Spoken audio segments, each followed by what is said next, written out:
Yeah, thank you so much for coming in such big numbers. I was half expecting to see like 3.5 people in the room because I know it's late in the conference and Sunday. You probably were at the party, hopefully our party yesterday. And yeah, thank you so much for coming.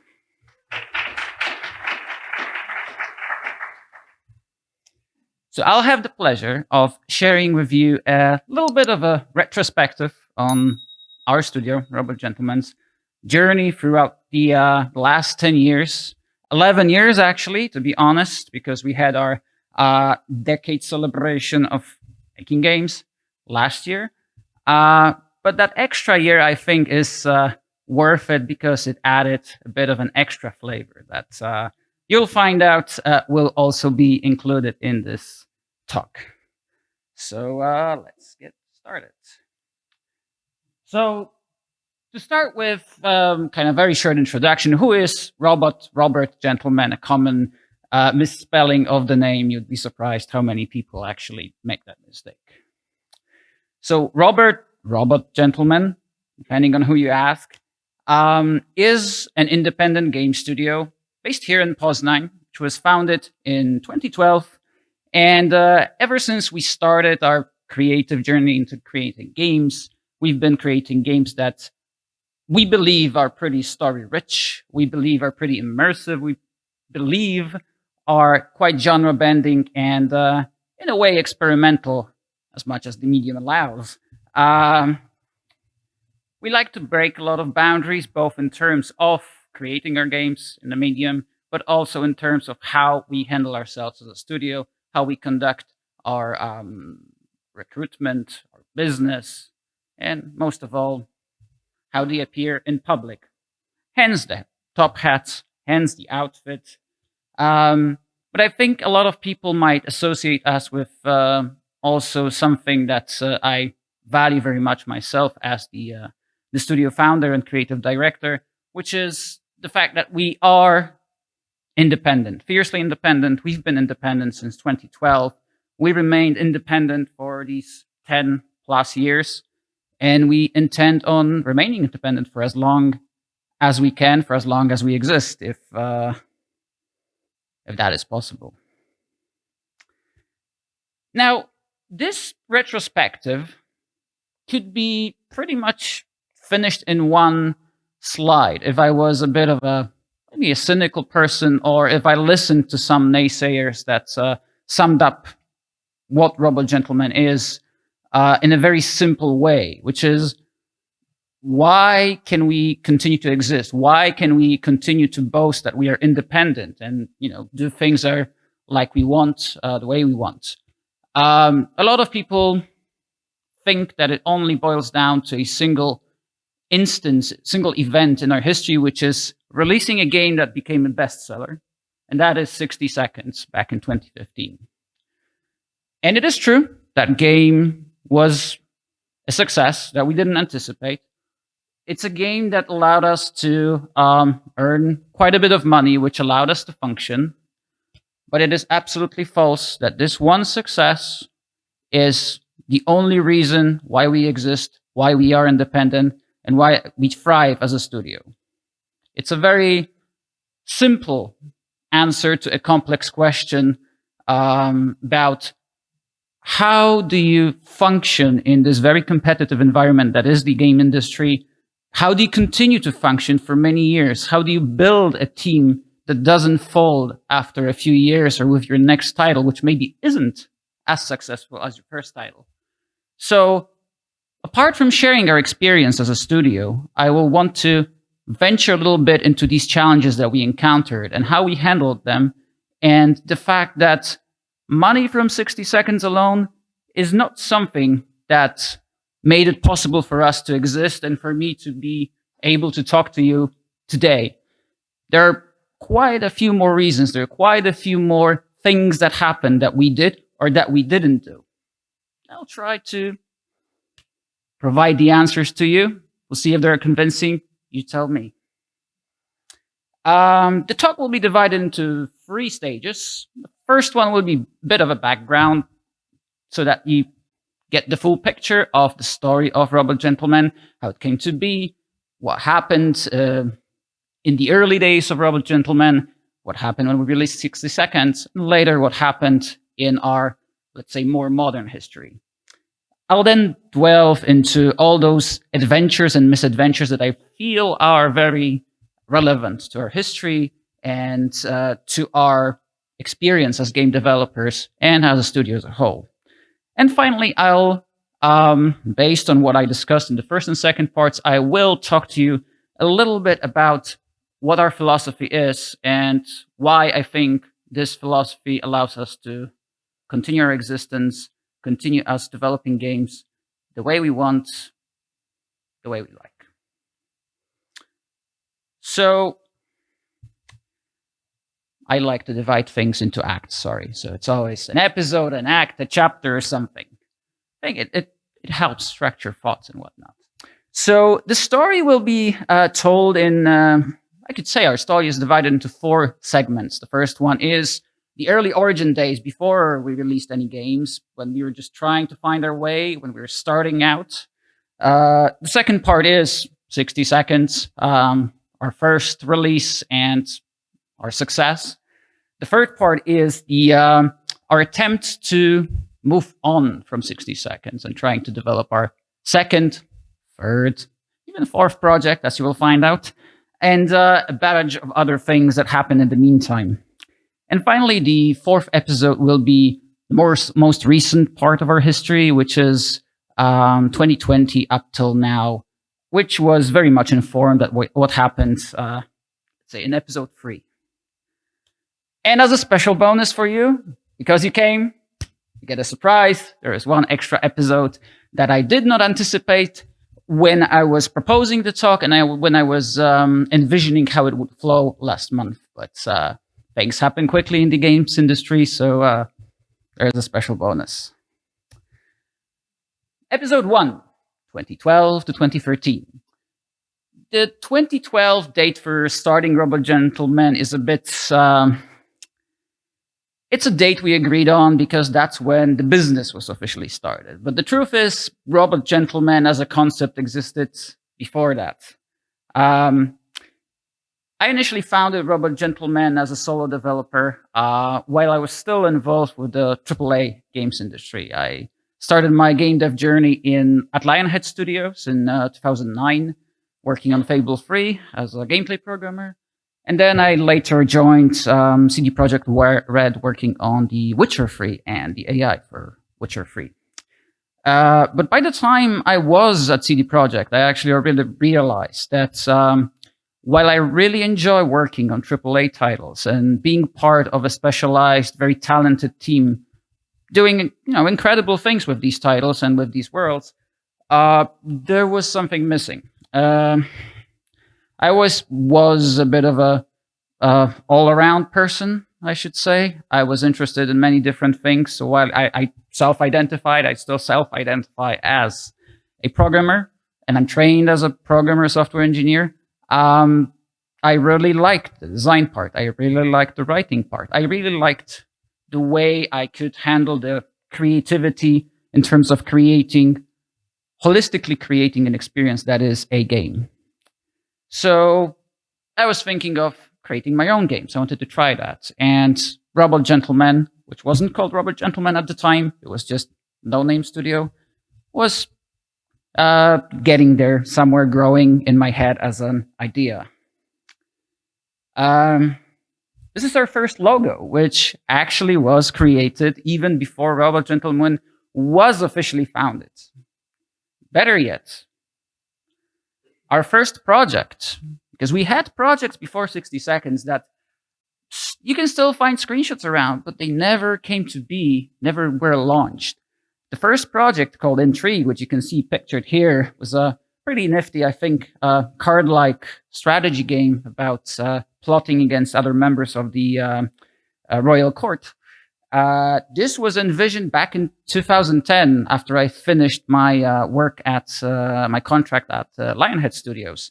And until this day, we have an envelope at the studio which contains the game design document for this game, because back in the day, there was a hack shared across the indie community in Poland, whereas if you wanted to very cheaply protect your IP, you would put the documents in an envelope and send it to yourself through the post office, because the postal office in Poland is a government institution, so their stamp has some validity, some bearing. So if you don't break the envelope's seal, then technically it's protected. So there is an envelope with the GDD for this game sitting somewhere in our studio, and it's a fun artifact from these early days, naive days of trying to get started with the studio. There were other projects, other ideas. The problem with Intrigue was that back in the day, general purpose engines were not as popular. You didn't really have Unity. Unity was already there, but it wasn't as accessible as it was a few years later. So we were trying to do the tools, the engine work ourselves, or I was trying to do it. And of course, it took a lot of time. I spent more time working on tools, on engines, instead of working on the game. Like 90% of the time I spent working on technology, which was fun, which was educational, but it didn't really contribute to the game. So by the time I got the tools up and running, I was kind of tired. So I thought maybe for a change, we'd do a little side project called Mr. Pancake, which was supposed to be a point-and-click adventure game, kind of classical point-and-click adventure game. That was a 3-month project that turned into a 6-month project, 9-month project, etc., etc., etc.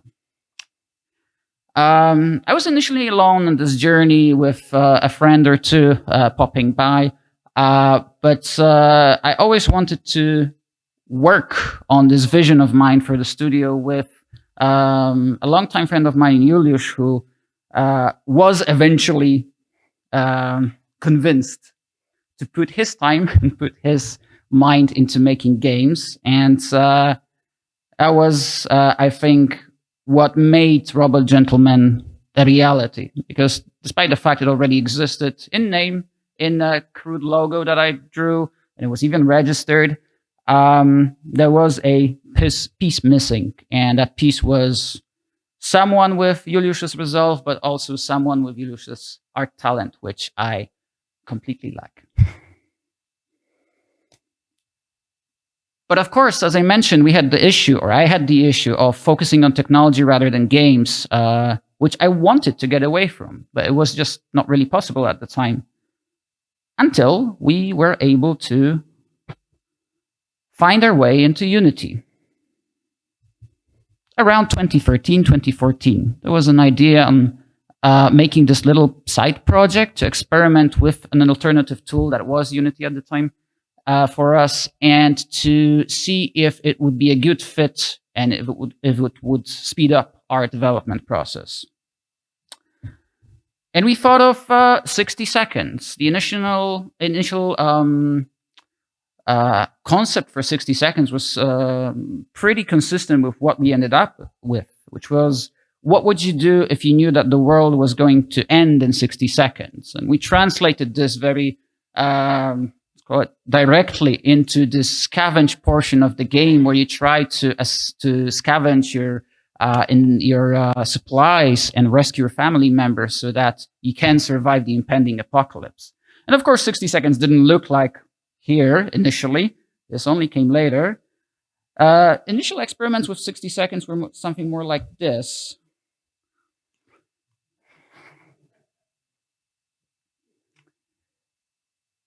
So if you're familiar with 60 seconds, you can probably see some familiar elements, but yeah, that was an early stage. But we quickly realized that actually not only were we able to deliver on this fantasy that we came up with, but also it was possible technologically without us spending that much time on developing the tech itself. We could focus on the gameplay. And Unity obviously had other extra stuff like the asset store, very friendly community, very indie community at the time, because at the time it was still perceived as a very garage-like engine, and it was not considered a good fit for bigger projects. and it used C#, which I loved. So it was an obvious choice for me. So we quickly focused on 60 seconds instead of these previous projects, shelving them, deciding we'll come back to them later. And the momentum picked up. We were turning 60 seconds into an actual game. We actually managed to showcase the 60 seconds at PGA, Poznan Game Arena, 2014. That was the first time we showed it to the world. Here you can see a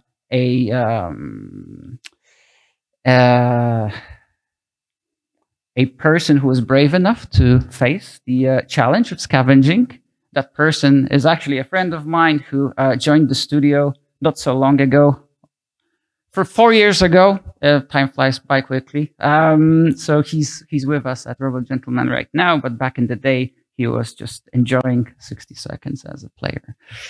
It was an interesting time because obviously this was our first game. We weren't, despite the fact that I was somewhat experienced in terms of AAA games, and Juliusz had an extensive background in filmmaking. And the funny story is that we knew each other from the amateur filmmaking community. And back in the day, both of us applied to film school, and both of us got rejected. So I think this motivated us, filled us with enough motivation to carry on in our respective directions, and then we came back together to make this happen. Because until 2015, early 2015, we actually did not consider game development our full-time jobs. We had other jobs at the time, trying to support ourselves and pouring money into what would later become Robot Gentleman. Already was Robot Gentleman, but would become their studio. By 2014, we already had the classic Robot Gentleman logo that you might be familiar with. And we were on our way to actually becoming a professional studio. We had a date set for release. We had an idea on how to proceed. We had a contingency plan in case things don't work out. We assumed that if we sold 10,000 copies of the game within a year's time, that would be enough to sustain ourselves and to create another game in next couple of months or years. And that would be sufficient for us. But when we launched on the 25th of May, 2015, technically 26th of May, we were supposed to launch 25th, but we were patching the game until the last minute. So we've launched 5 minutes after midnight. But when we launched the game, we were surprised to find out that there was a huge following. A lot of people were waiting for the game. A lot of people enjoyed the game. A lot of that boiled down to our successful Greenlight campaign and our magnificent trailer that was done by Juliusz, but also our very active communication with the growing community and very small-time YouTubers who were very enthusiastic to play the game. And as it later turned out, 60 seconds became a little bit of a viral sensation around YouTubers and streamers, which really helped us to pick up the pace. Yeah, it made an impact. It made an impact. So in the next couple of months, we found ourselves in this haze of development and enthusiasm, and really not sure. We weren't sure where we were going yet, because we were absolutely prepared for failure or a very modest success. We weren't prepared for such a huge success. I told you we wanted to sell 10,000 copies within a year, and we calculated that would be enough for us. That was optimistic already, because indies who kind of attempted to thought that selling 10,000 copies would be okay. That was like a highly ambitious goal. Whereas we ended up selling 30,000 copies in the first month. And if you consider that our marketing budget was $300 plus the time we spent making the trailer and some time we spent, communicating, that was a pretty good result for what it was. So we started developing free DLCs for the game. Actually, every single DLC for this and any other of our games was free from that time. We started going around. We've been to a ton of events throughout 2015, 2016, and later, showcasing 60 seconds in Europe, in Poland, in America, at a later point, even in Japan. Most importantly, just before the release of 60 seconds, we grew from a duo to a trio because Dominik Gotojuch joined us initially as helping us testing things, but then it turned out she's an excellent writer. And nowadays she is one of our senior writers who was later responsible for leading the entire team of writers on 60 Parsecs. And that is no easy task. Because we were ambitious and because we were quality and delivery oriented, we just focused on making the game better and better and better. This was great for players. This was great for us because we managed to fill in the holes that we kind of left early on because of budget constraints, because of limited time frame. But in the end, it backfired a bit because we had so many ideas. But we obviously didn't have more time than the usual human being has. It's 24 hours a day, and that's pretty much it.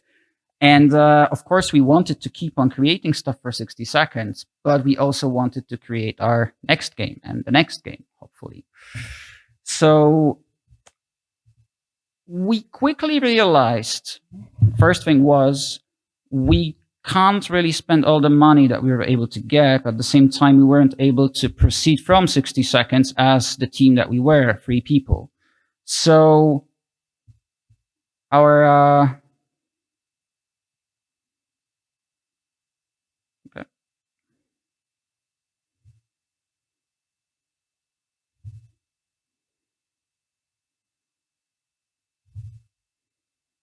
sorry, I think I switched the slides in the wrong way. So the first thing we did while still traveling around the world, spreading the news of 60 seconds, was we decided we want to give back to the community. We want to share the piece of success that we had without thinking about internal investment and trying to grow the team. Because one of our ideas was that the philosophy of creating games, our philosophy of creating games was very much based around the fact that we were very much in sync. Juliusz and I had a lot of common ideas, let's say, similar ones, but complementing each other. And I think that's what, in the end, allowed us to create a game like 60 Seconds. Berenika complemented this process, and we were able to create stuff that was even better. And we were afraid that growing the team would actually destabilize this, because we would have to get someone who was so much in sync, like we were, on board, or we would have to train someone, which was near impossible, or at least we thought back then.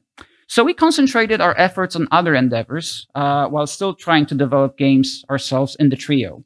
We started giving back to the community. One of our really fine initiatives, I think, in collaboration with other studios from Poznań, including Monster Couch, Black Moon Design, and SOS, was co-founding the Pyramida Hub Collective, one of the few indie collectives that not only exists, but also was able to weather the storm of the pandemic and other disturbances along the way. And again, if you had the chance to be at our party yesterday, you know, it's a cool place to be.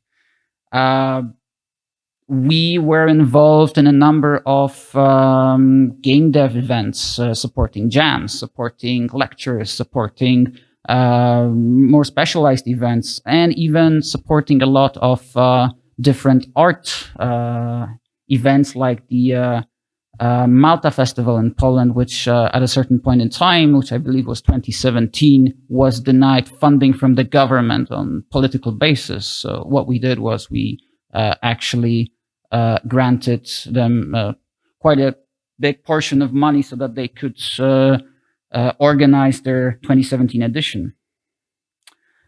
We also invested in other indie games. There was a time in Poznań. I don't know how much you know about the indie scene in Poznań, generally game dev scene in Poznań. It is quite small for the city that size.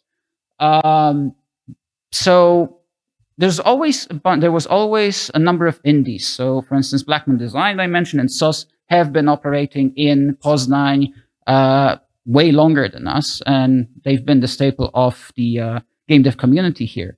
But there were attempts at making something bigger. There was one time when a huge investment came through and a company called Dark Stork was founded. And for a little while, we thought that maybe we have a chance of having a AA or a AAA studio in Poznań.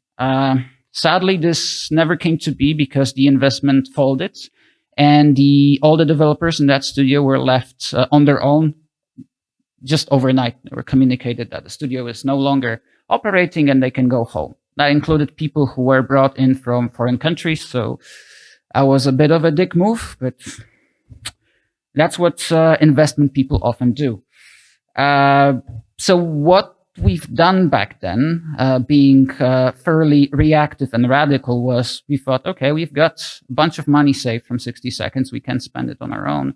So why don't we get everyone from Dark Stork and really everyone from Poznań to a meeting and tell them that we would love to hear their pitches for projects, because maybe there are teams, maybe there are solo developers who would be interested in starting their own studios and staying in Poznań.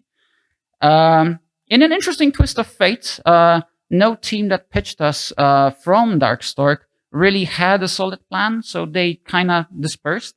But a couple of developers from Poznań pitched us Die for Valhalla, and Die for Valhalla would later become the first project made by Monster Couch, a very successful company, the second biggest company in Poznań. As you may remember, I mentioned we co-founded Pyramida Hub Collective with them, so we're in the same building, we're there together, we form part of the game dev community in Poznań, and they were able to thrive on their own and build their own studio, their own way of developing games. And this was our best investment ever, because not only did it actually give us some money back, it actually spawned a studio that is prospering, and it's on their best way to continuing to be a successful studio. We had other investments. The ones you see here are the ones that were actually launched. While they were not as successful as Monster Couch's Die for Valhalla, we're pretty happy to have a few other investments that were a few other teams that we supported and that we assisted in getting their titles out. And we believe this was the only thing you could really do if you find yourself in the privileged position of being on top of a certain success and being able to support fellow indies or fellow teams. But of course, we spent some money in the investments. We spent some money on supporting different initiatives, but we were still trapped in this problem of developing our own games. How do we do that if there's not enough of us? So we were searching for answers to this conundrum. This is Vader, my dog, who was very much co-responsible for developing some of our games. He's actually listed on the credits, so he is a game development dog. But Vader was not the answer to our problems. The answer to our problems was to get more people in. So we decided we have an idea on how to recreate the magic that we were able to get out of the three of us. And it was to replicate the team structure and the flow and the dynamics of the team that we had.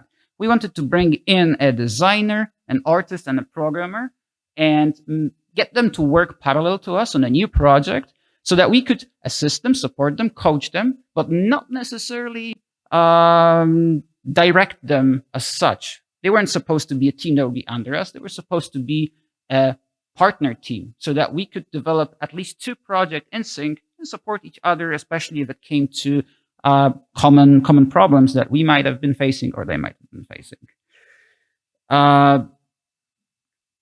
And that's how 60 Parsecs came to be. A lot of people thought that 60 Parsecs was just a very business-driven decision, I guess. Just let's make a sequel to a successful game. It actually wasn't. the first thing we decided after finishing the kind of initial first DLC for 60 seconds was that we don't want to do a sequel to 60 seconds. We don't want to play around with sequels because it is kind of boring to make sequels for someone who creates the first part of something. We wanted to create something entirely different. We were actually so fed up with all the text in 60 seconds that our ideas were oscillating around a game with no text, which, as you will find out soon, resulted in something. But in the meantime, because we decided for getting in a second team, we decided that the best course of action would be to develop a sequel, because we would be better positioned to couch the new team on developing something on the basis of the IP that already exists, on the basis of the format that already exists.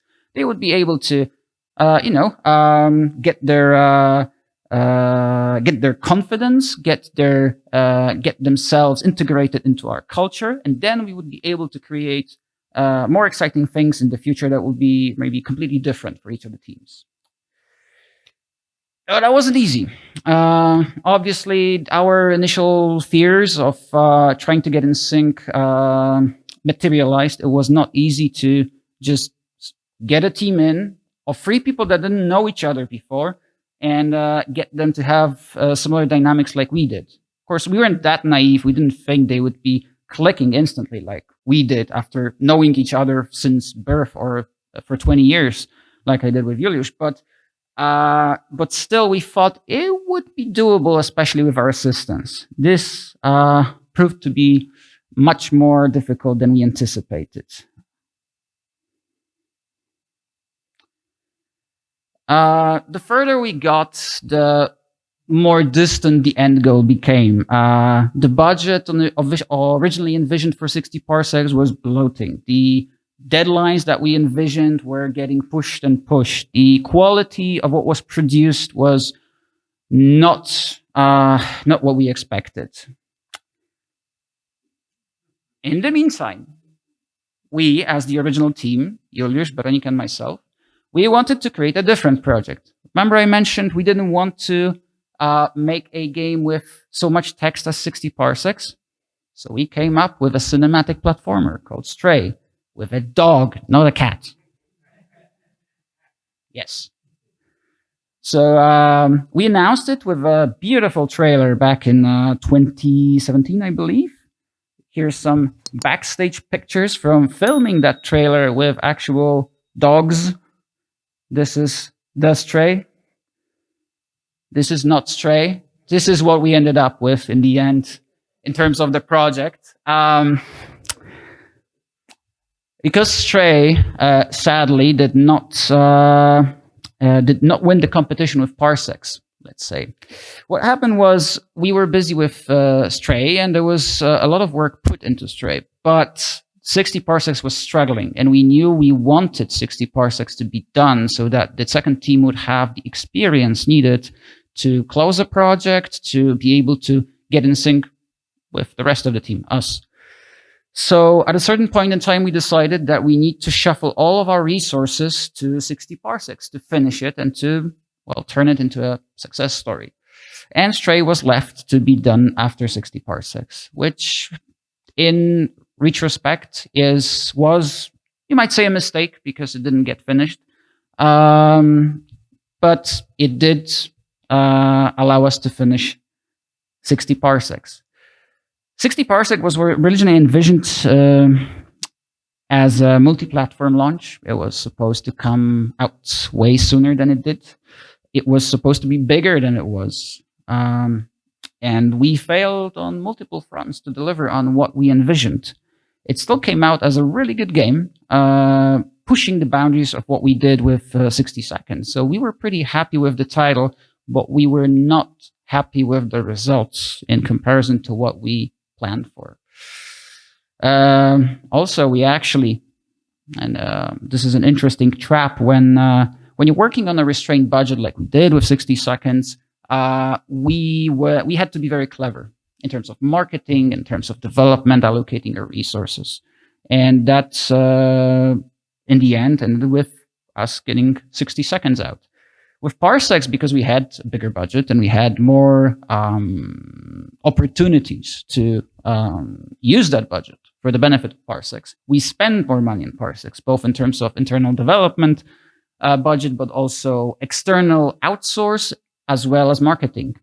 So it actually took quite a while for Parsecs, despite the fact that as an indie title, as a small studio title, it was fairly successful. It took it quite a while to get us back the money that we put into it. And the biggest problem was that 60 Parsecs did not leave the team integrated. We actually were at a crossroads. A lot of our developers were fairly demoralized. Morale was very low because it was a tiring process, not what we envisioned. And this was not what we hoped for with 60 Parsecs. As you remember, I mentioned it was not a business decision. We didn't want to create a sequel to sell more copies. We wanted to make it a piece of Robot Gentleman history where we actually integrate more people in, and we come out as a better, bigger team. And that didn't work out. So what we did was we decided we need to utilize the know-how, the skill set, and also the momentum that we had from developing Parsecs, but we still need to stay within the known format. Because if we ventured out and started making Stray or another title at that point, it would be very likely that would be caught in development hell, or other problems would arise, because we would still be doing a lot of exploratory development, and that was not possible at the time with the team and its state. So in the end, we decided to do 60 Seconds Reatomized, which was a, let's call it a soft remake of 60 Seconds, or a remaster of 60 Seconds, adding a lot of content, but also polishing up a lot of things. It was also built on the same technology as we developed for Parsecs, so it seemed very prudent to get all our projects on the same tech stack, you might say.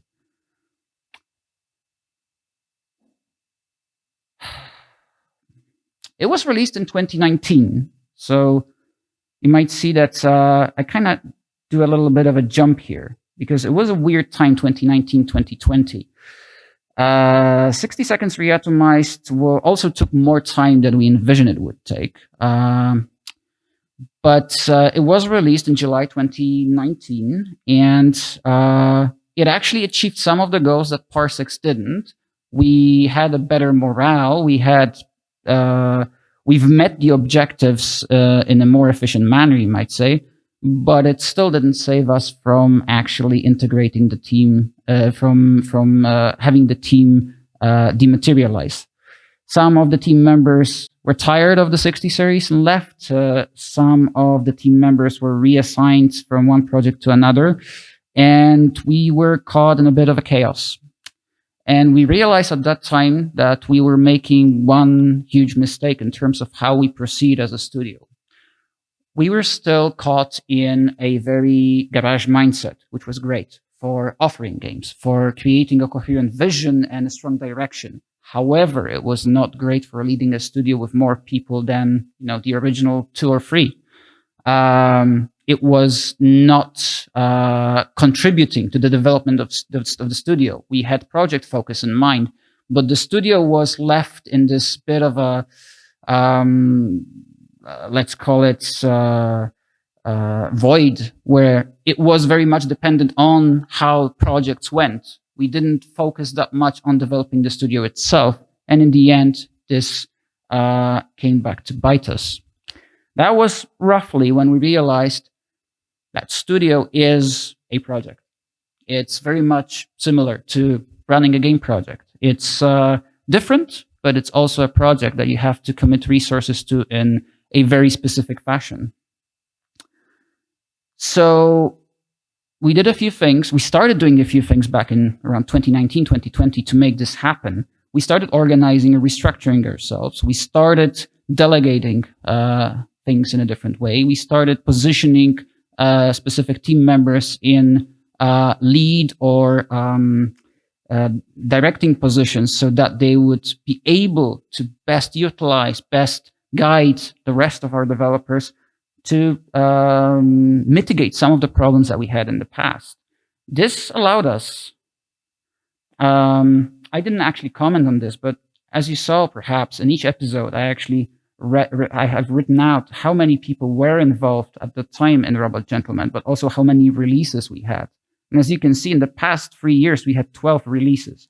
I count platform releases as well, but this is one of the testaments of how this really worked out in terms how the restructuring really worked out for us. Whereas we were able in the last 3 years to push out 60 seconds reatomized and 60 parsecs pretty much for every platform there is.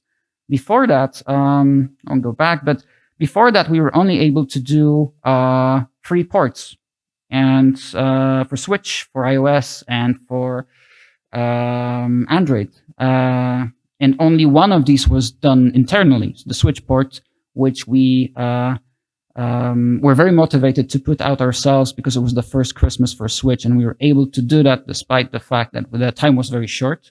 And because a lot of other Switch ports failed to get delivered, we were able to pretty much sell 60 seconds in a store which only had 200 or 300 titles. It was a great time to sell games on Switch. So from 2020, not only did we restructure the studio, we changed our mindset about how to run the studio and also how to address project requirements stemming from the fact that the studio is flowing differently as a project, as somewhat of a living organism. We started a new project, which I cannot reveal yet, but it's going to be great. I can promise you that. And everything was going great. And then the pandemic hit. For a year, our productivity was down to about 10 to 20% of what we thought we should have. People are obviously trapped in their homes. We're super happy that we actually, because we applied this studio development mindset starting in 2019, we were actually fairly prepared for the pandemic. We pretty much sent people home super early, and we implemented countermeasures so that everyone would be safe. In an interesting twist, later on, we would advise people to stay home despite the fact everyone wanted to get back into the office a year later. But we said, no. Let's wait until we're really sure the pandemic dies down. So we were quite late to have everyone back in the office. But what we found out was that we were not prepared for virtual cooperation, for everyone being remote, despite the fact that we always equipped our studio members with laptops so that they would be able to work remotely or go for workations or whatever they chose. So no one was forced to work on site all the time. That did not translate into being in sync on a virtual level. So for the next year or two, we had to learn how to work together in the virtual reality, let's call it. But it all worked out okay. We were able to not only finish our restructuring and become a more efficient studio, a better operating studio, but also we were able to continue operating as a 30-person studio. Right now, the headcount is 30 people. That's a lot. That's 10 times what we started with in 2015. And it's an enormous difference. And it's only possible because of the restructuring we put in place, because of a lot of work that not necessarily the original 3 developers, but everyone involved in making this structure happen, put in so that everyone in the studio would be able to get most of their time in the studio, in the respective projects, and in collaboration with other developers in the studio. And last year, we celebrated the decade of working on games. We changed our logo to a better one, and we decided that 10 years were pretty successful. We're pretty happy with the 10 years of working in games. But of course, there is more. There is more. We had the privilege of staying independent, and operating these past 10 years and being able to continue operating. And a lot of that stemmed from the many decisions or decisions to do some things and decisions not to do some things. And I promised you a bonus episode, and I think this is a nice entry into the next stage of the talk, which deals with some of the challenges we faced and how we managed to stay independent. And as you might have heard, last month we decided to pretty much abandon Unity for all our games, including our back catalog. Thank you. We are going to port all our games to Godot, and the next project that's been in development since 2019 is going to be transitioned into Godot as well. And this is insane. This does not happen often. Like, a lot of developers are not able to make this decision because they're too tied with the ecosystem that is Unity engine, but also tools, also assets, code base, developers who are trained to work with Unity. We were only able to, like in 2019, we would not be able to make this decision. Because we made the necessary steps and precautions and we started restructuring the studio, we were able to do this because we had the trust in the team that they would be able to handle this in the long term, but also because of the architectural technological decisions that we made, so that we are able to quite easily port our current project to Godot without losing too much of our work. This is still an enormous challenge because all of us, both technical and non-technical personnel, have to learn how to use Godot. But it is an interesting challenge. And more so, we believe that after we're done with this, we will be more independent than ever. So if you're pondering changing engines to Godot, I advise you to look into it. You can definitely talk to us. We will have more experiences with Godot as time goes by, and we'll be pretty active. We'll try to stay active in the community. But of course, this story sounds interesting. But you know, every studio has an interesting story, I think, and I'd love to hear more retrospectives from other studios because obviously everyone's experience and everyone's way is slightly different. Something very much different depending on the circumstances. But we had a number of challenges that arise from our backgrounds and the conditions in which we were operating.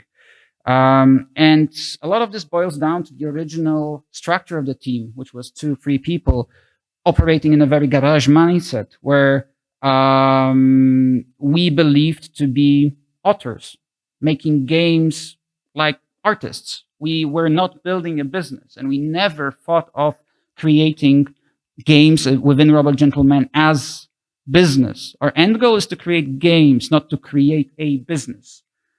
And I don't know what studios you come from, probably different formats, different structures, different ownership and leadership. But it is very troubling if the leadership of a studio doesn't know much about making games or is not interested in making games, but is interested in earning money from the games. Because you can earn money from anything. You can earn money from selling potatoes, and it's probably easier than making games. Making games is much more risky.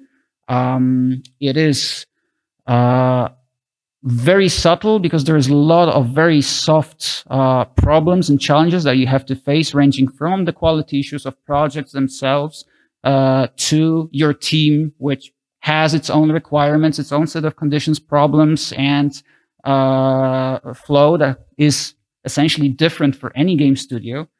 So focusing on game development is great and all. But as I mentioned, it resulted in burnout, I should say, probably more than once. We might have not identified all of our burnouts, but for sure it's there.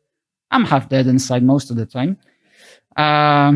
If you've been in the industry long enough, I'm sure you know what I mean. But that never stopped me from believing and thinking in terms of how to proceed as pursuing games, not business. And despite the fact that we had all these misadventures with 60 Parsecs, I believe we got out as much as we can in terms of studio restructuring and leadership so that we would be able to not repeat our mistakes in the next project. A lot of the problems with Parsecs also stemmed from the fact that it was developed like 60 seconds, but not like 60 seconds, but it was also facing an enormous challenge of living up to the standard that we set with 60 seconds.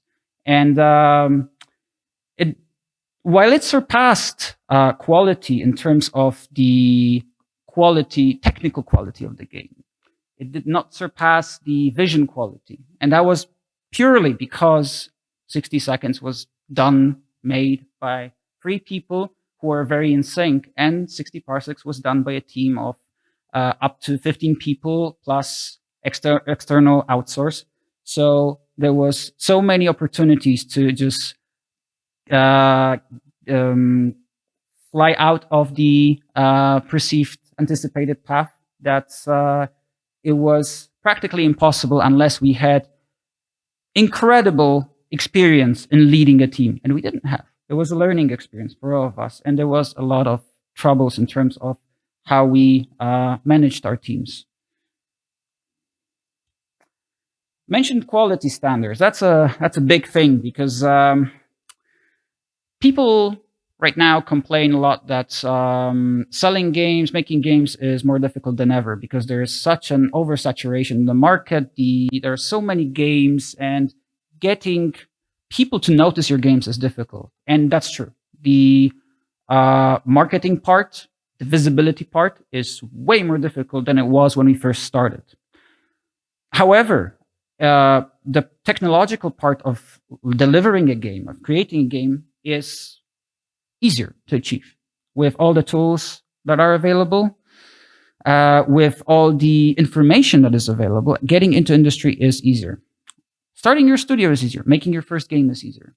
Making a first good game is more difficult. And that is where the quality problem lies. A lot of people seem to believe that they can still create a nice project that they like, but it is in par with the quality standards of 2015. And I'm sure it's a great learning experience to be able to put out a platformer game that's nice, that's responsive. But we've seen 1,000 platformer games since in the last 10 years or more. So you have to come up with something better, something more interesting. I'm not just talking as a developer, but also because of our stint, let's say, as investors in fellow indies. We've seen a number of pitches, and many of those pitches suffered from the same problem, which was they're generic. A lot of people operate on a very generic mindset. And it's bad because the only thing that really limits you is your imagination. You might say, sure, but I don't have a big budget. And you guys, for instance, had the big budget. But as I told you, we actually achieved something better, you might say, more successful with a constrained budget. We had a bigger budget, and we really failed as a studio. Like, we could have done a way better job, but we were unprepared for that because it was not a question of money. It was a question of experience, of handling the process, of handling the team, and being able to take advantage of the true qualities that you have. And as developers who want to create games, I'm sure most of you would agree that if you want to create games, you have your respective skill sets, your imaginations, your ideas. And this is what you should rely on, not thinking about having more money, because that will not necessarily give you the edge you think it would. We're considered successful, but we're still a pretty small studio. And for instance, right now, despite the fact that we have a lot of resources in terms of budget, we wouldn't be able to face off with slightly bigger studios who have way bigger marketing budgets. So if we wanted to go and compete for a quarter for a release with someone, we would just waste our money. So we cannot do that, despite the fact that we are in a better position than a lot of other independent studios. So it's the same boat. Until you get to be CD Projekt or Ubisoft or something, you have to operate on a, I think, way smarter mindset than just trying to brute force your way into the industry, into the market, and trying to compete with bigger, more potent titles in terms of marketing money spent. A lot of our problems were to do with growth. I'm being carried out. Sorry, I'm taking longer than I should have. The question is, can we stay for a few minutes longer? And if you have the patience to stay with me for a few minutes longer, because if the organizers allow it, I can keep on talking.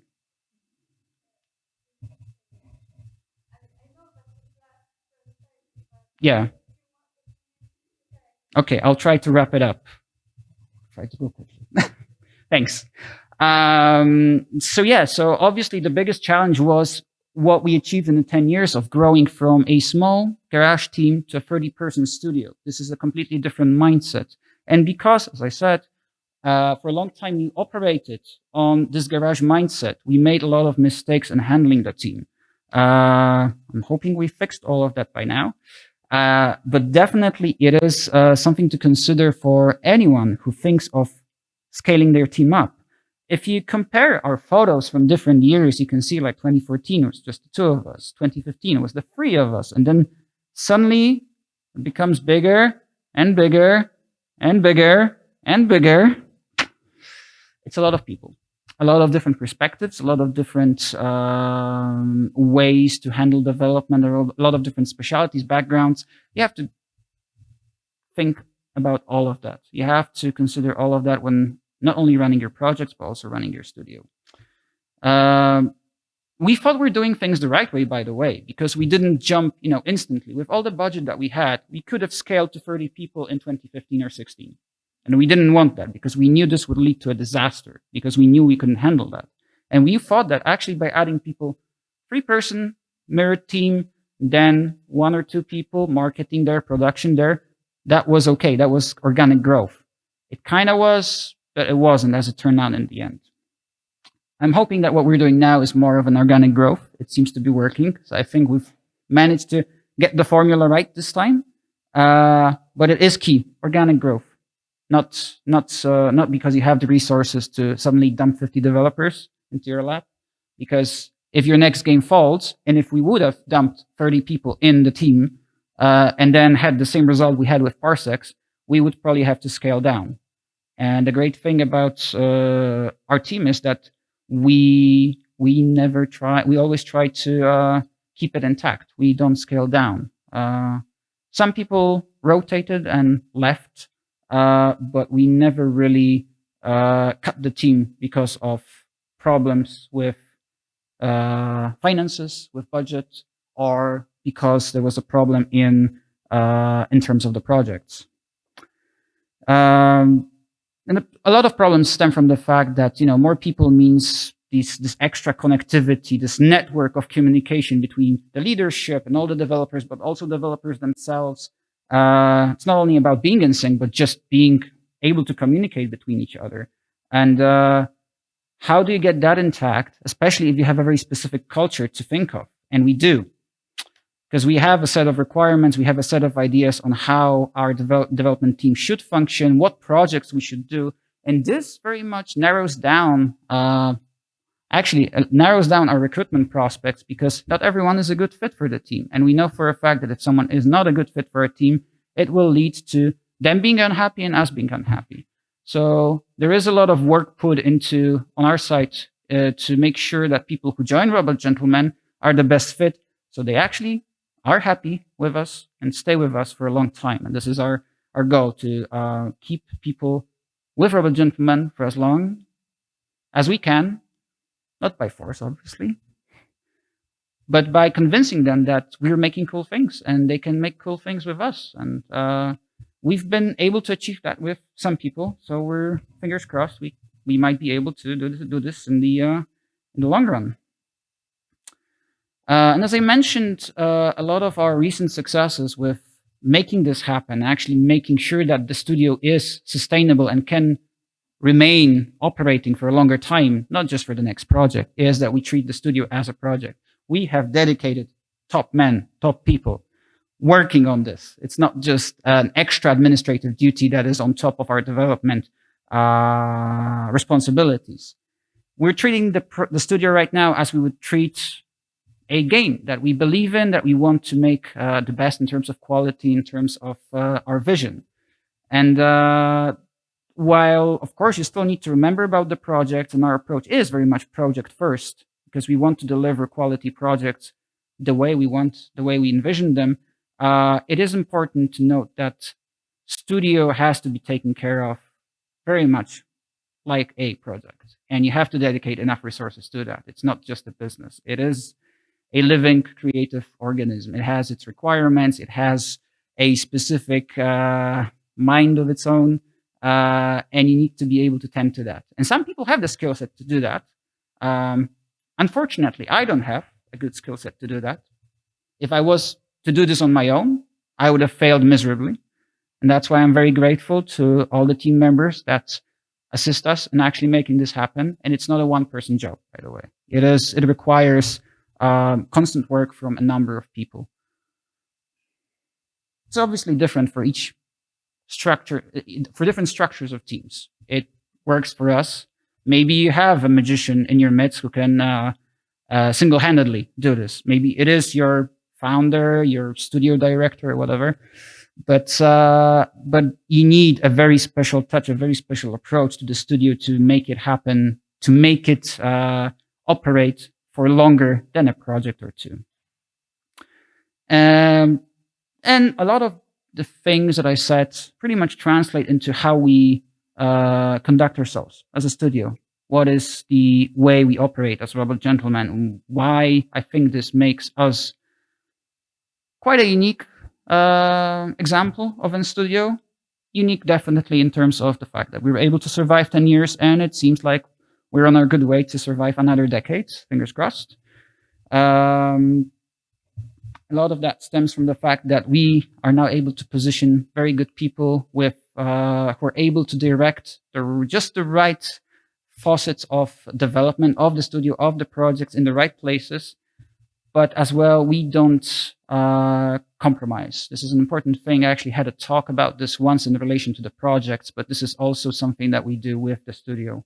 No compromises, only optimizations. We want to improve things, but we don't want to lower our standards. And this is very rampant in the industry, where you have to agree to a lower standard because you're dependent on others, on lower standards from other teams, other people, constraints.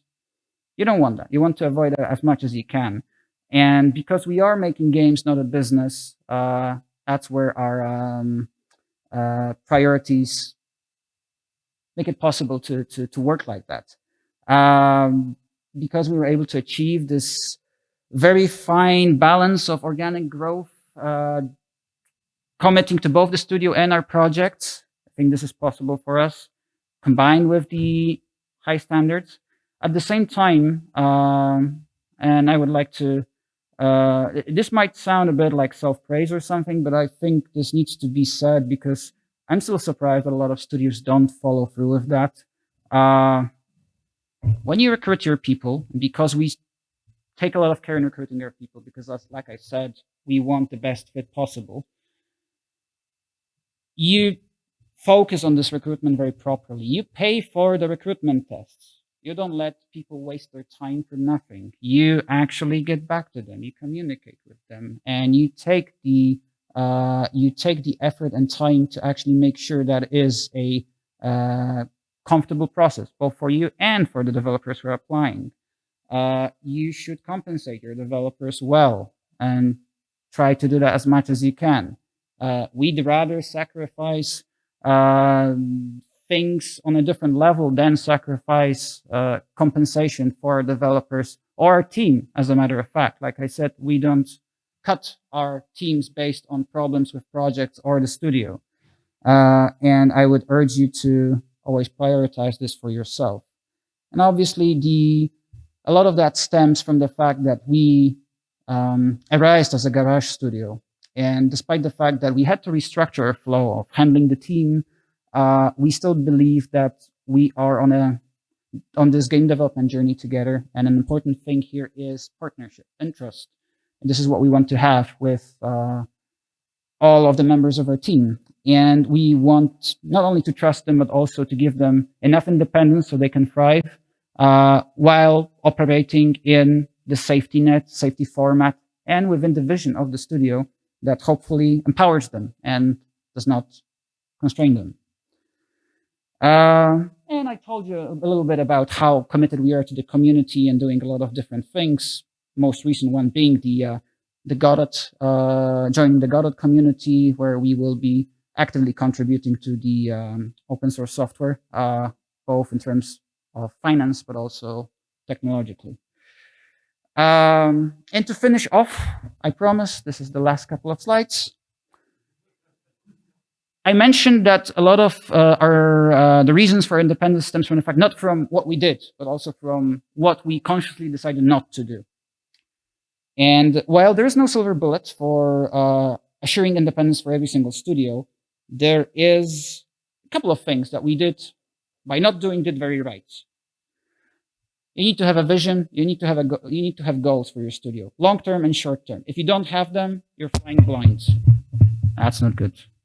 That's not. You won't be headed anywhere. We can't tell you exactly where Robot Gentleman will be in 10 years, but because of the structure and vision we have right now, we know where we're headed, and you should have that too. You should never surrender your IP to anyone. That's your most important resource. Right after your team. You don't work with publishers. This is not a popular opinion, I know, especially in times when financing is problematic, but our experience is that publishers are mostly malicious parasites. If you find a good publisher, hold on to them, because there are some that provide you with the value that they're supposed to be providing, but there are very few. Same thing applies to investors. There's a lot of malicious investors who be happy to take your IP or your shares or whatever and not give a lot of back. And, money at a certain point is cheap. At the same time, don't leave your communication to others. That means both business, but also business communication, for instance, communicating with platform holders, but also communicating with your community. If you leave the marketing to someone else, you're getting a generic marketing for sure and generic lines of communication. We tried with external partners for communication. It never works. That's why we have our own marketing team internally. Don't become a publicly traded company. If that's your goal, you're not making games, you're making a business, and it will come to bite you in the ass very hard. Ask your friends from game dev who decided to IPO and are not happy with it. You'll find out all about how much work this entails, which is not related to games, and how much it challenges your capacity to work as a game developer. And don't sell. Don't focus on trying to create a business that you would sell. There's always an option of selling at the end if you grow tired with game development. But in the end, if you want to create games and you actually invested your time and resources into building a studio, you're building an infrastructure that is supposed to help you create games. And to finish off, as I mentioned, we didn't start with full-time game development jobs. We were doing some side gigs or full-time jobs, and the game development was a side gig for Robot Gentleman, which is fine because you have to finance, you have to eat somehow. But if you decide to become a service provider and you get stuck in it, and a lot of studios do, it's a trap, especially if you want to develop your own games, because this will always distract you. This will always give you more money for sure than your own games, because you won't know until you launch. Ask Monster Couch, because these guys have the experience of being service providers, but handled it very well to develop their own games. And now they are able to develop their own games, despite the fact that they had a substantial experience working as service providers and outsource. And that is a great success story on how to avoid the trap of that. Exactly. Don't compromise ever if you can. Try to optimize. And while you can't do everything on your own, I would urge you not to rely on external partners whenever you can. I don't have enough time, but if you find me after, I will be happy to share all the horror stories we had with our external partners for marketing, art outsource, code outsource, translation outsource, and a couple of other things. Anything you can keep in the studio is controlled by you. That's better. And probably the most important thing, which we did wrongly back in the day with 60 Parsecs, was don't leave your team on your own. you need to retain control of your finances, IP, and your team. And if there's something you need to remember from this talk, this is it. Because this mantra allowed us to stay independent. And whatever it means for your team, I think a lot of the examples I gave will be relevant to all of you. That if there's local interpretation, this is the place where you start. Thank you very much for your patience and sticking up with me. And I hope to see you around. And if you're looking for a job, we're always looking for new robots. So I invite you to get in touch either via this forum or by talking to any of our robots. And we're pretty distinguishable. Just find someone at the top hat. Thank you.